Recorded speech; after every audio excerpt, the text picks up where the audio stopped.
जीवनी शक्ति कैसे जगाएं? पाठ 16 वितरण से स्वास्थ्य लाभ। देना और पाना विश्व का आधारभूत नियम है। यदि आप देने के नियम की अवहेलना करेंगे तो प्राप्ति का मार्ग अवरुद्ध हो जाएगा और यह देखा गया है कि सबसे पहले स्वास्थ्य ही बिगड़ता है। विश्व एक है, सब में एक ही आत्म तत्व है, सब में उसी अद्वैत सत्ता की उपस्थिति है और हम सब उसी के अंशी हैं। जब अंश और अंशी एक स्वर हो जाएंगे तो अंश में अंशी के गुणों का आना स्वाभाविक है। आमतौर पर वे ही रोगी हैं जिन्होंने अपने धन को पकड़ रखा है। वो उस धन का न तो स्वयं समुचित उपभोग कर पाते हैं और न वो दूसरों के काम आता है। यदि आप रोगी हैं तो आपने अनजाने में अपने को धोखा दिया है। देने से आप स्वस्थ हो सकते हैं। स्वास्थ्य शरीर में, शक्ति इंद्रियों में और आनंद मन में आदि का आधार एकमात्र भगवान है। भगवान की कृपा उनकी ओर उन्मुख होने अथवा उनका भजन करने से होती है। भगवान का भजन, भगवान हेतु वितरण और भगवत सेवा पर्यायवाची हैं। भजन का अर्थ माला पूजा और जाप मानना गलत है। भगवान सब में है ऐसा मानकर समय, शक्ति, धन और भोजन से भगवान के नाते प्राणियों की सेवा करना भजन है। सारा संसार भगवान का रूप है और मैं भगवान का सेवक हूं। जिसकी ऐसी धारणा है वो भगवान का अनन्य भक्त है। ऐसा श्री राम ने अपने श्रीमुख से कहा है, सो अनन्य जाके असी मति न टरई हनुमंत, मैं सेवक सचराचर रूप स्वामी भगवंत। किष्किंधा कांड 3। लंका विजय के बाद जब श्री राम अयोध्या वापस आए और राज सिंहासन पर बैठे तो सभी भक्तों ने अयोध्या में ही रहकर उनकी सेवा करने की इच्छा प्रकट की। भजन की अनिवार्यता और उसके स्थान का निर्देश देते हुए भगवान राम कहते हैं, अब गृह जाहु सखा सकल भजेहु मोहि दृढ़ नेम, सदा सर्वगत सर्वहित जानि करेहु अति प्रेम। उत्तरकांड 16। वे कहते हैं कि भजन हेतु अपने अपने घर जाना होगा क्योंकि वहां पर सभी का धन, सामान आदि है। भजन का अर्थ समझाते हुए कहते हैं कि मैं सब में हूं और सबका हित चाहता हूं। ऐसा जानकर मेरे नाते सभी से प्यार करना अर्थात वितरण सेवा आदि ही मेरा भजन है। लेकिन प्रेम तो प्रायः लोग बेटा बेटी आदि परिवारीजनों से करते हैं जो अपने नहीं हैं। जिस भगवान की हवा, धूप, पानी, मिट्टी से हम जीवित हैं उनके लिए केवल माला पूजा की क्रियाएं करते हैं। यदि भगवान के अस्तित्व के अलावा हम उसका व्यापकत्व, प्रेरकत्व और अपनत्व भी मान लें तो हमारी मान्यता की जो कमी है वो पूर्ण हो जाएगी। चूंकि हम 10 इंद्रियों से 10 गुना सुख चाहते हैं इसलिए 10 का एक तो देना ही है।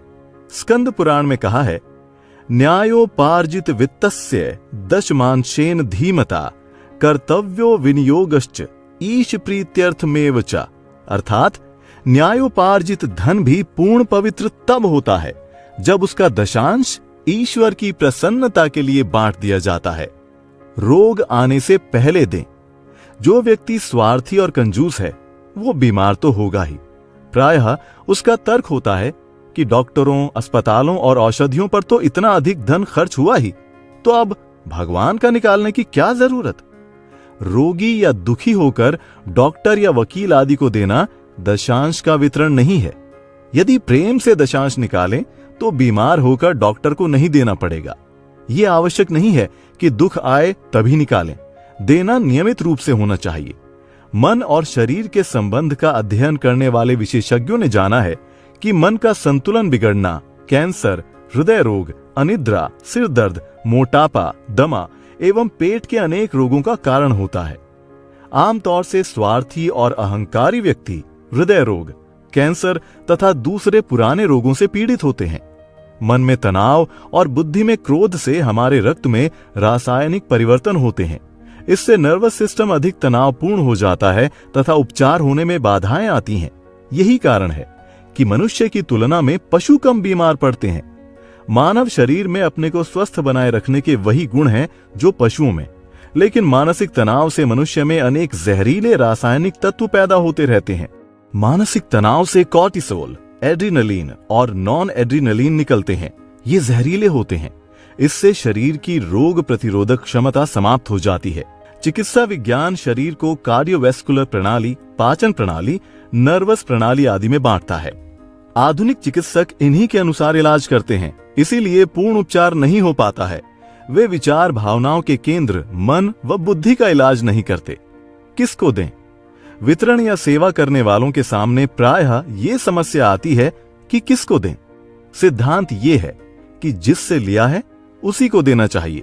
हमारे पास जो कुछ है भगवान का है।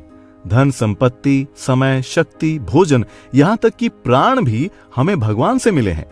अतः जब सब कुछ भगवान का है और भगवान से ही लिया है तो भगवान को ही देना है। क्योंकि दशांश सेवा अपने आध्यात्मिक विकास के लिए है, न कि समाज कल्याण के लिए। अतः ये वहीं अर्पण करना चाहिए जहां से हमको आध्यात्मिक प्रकाश मिल रहा हो। वो संत जिसने शरीर एवं आत्मा का सूक्ष्म ज्ञान अपने जीवन में अनुभव किया है और दूसरों को दिशा देकर शरीर, मन, बुद्धि को उसी ज्ञान की अनुभूति कराने में सक्षम है, वही संत उस व्यक्ति का सर्वोत्तम प्रकाश केंद्र है। ऐसे संत के संपर्क में आने से उसको अखंड स्वास्थ्य, अखंड शक्ति, अखंड आनंद, अखंड ज्ञान और अखंड प्रेम की अनुभूति होने लग जाती है। श्री कृष्ण अर्जुन से कहते हैं, तद्विद्धि प्रणिपातेन परिप्रश्नेन सेवया उपदेक्ष्यन्ति ते ज्ञानम ज्ञानिनस्तत्त्वदर्शिनः। अध्याय 4:34।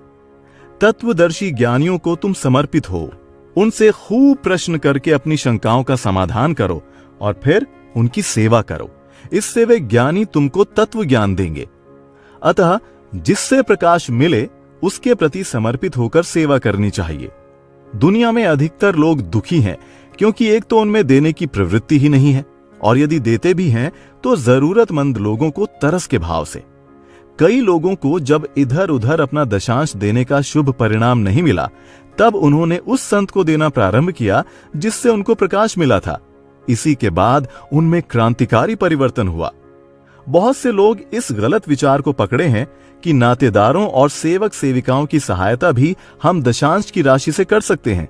नहीं, कदापि नहीं। भगवान का अंश केवल भगवत कार्य में अपने प्रकाश केंद्र को ही अर्पण किया जाना चाहिए। यदि आप नातेदारों, सेवक आदि को देना ही चाहते हैं तो शेष 90% में से दें। आप एक वकील से मुकदमा करा के दूसरे गरीब वकील को फीस नहीं देते। एक डॉक्टर से इलाज करा के उसकी फीस किसी गरीब डॉक्टर को नहीं देते। हम उसी दिए में तेल डालते हैं जिससे प्रकाश मिलता है, अर्थात हमने जहां से लिया है वहीं देना होगा। सेवा का सिद्धांत पुस्तक का अध्ययन करें।